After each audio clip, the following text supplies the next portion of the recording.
Ana sai ku danna subscribe, sai ku danna ƙararrawa ta yadda za a daina sanar da ku da zarar na ɗaura. Na gode.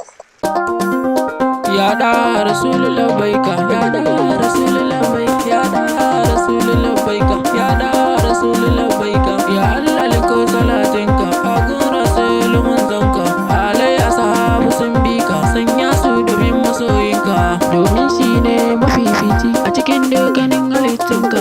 Ya fi kowa karamci, kaunar sama ganin kunci, mai baya cikin kunci tun duniya har kiyama. Bayan da zai yi dama da ya rike sai ya ilma, domin shi za a yi kiyama. Labbaika Muhammadu Rasulu, wasa dai ka Muhammadu, karshen matsayi sai wakilu, mun girma ban batulu. Na zo ne fara gunka, ka yi mun guri a fadarka, idan na mace je gunka, ni bawa ne a gurinka, ni dai ba kowa ba ne, sannan mai rauni ne, annabi mai girma ne, kuma shi ramar Allah ne.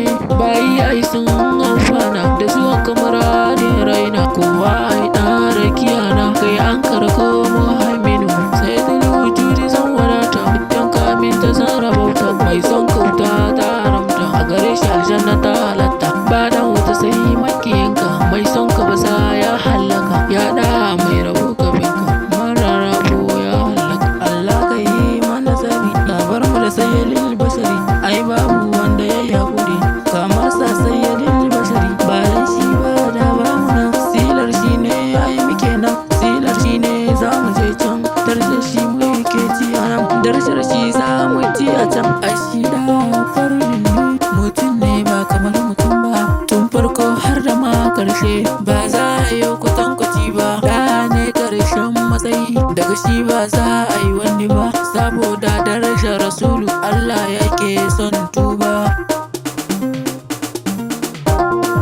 Allah gafuru rahim, shine mai kyauta gare mu, domin komai ya ba mu, shine ya ba mu shugaban mafi tsada a cikin mu, komai silar shi an kayo, ba dan shi ba da babu yau, silar shi ne mulki a yau, mai son sa ba shi wayo, duk girma ba kamar da, komai na karkashin da, kowa zero daga da, fardun ne ba kamar da, matsayi sai baban Fadima, abban Batulu ma'asuma, Fadima ce ai azima, sokar cikin mai girma, in ka kita ka ki karim, in ka so ta ka so karim, sai di Aliyu mijinta, Hassan da Husaini jikanta, dukan mai kin siyasiyata, tun duniya sai wahalta. Allah roko ka nake, ka bar ni da ya rike, duk dadi duk yayin fake. Alhamdulillah ya Allah, mun gode manzon Allah, alhamdulillah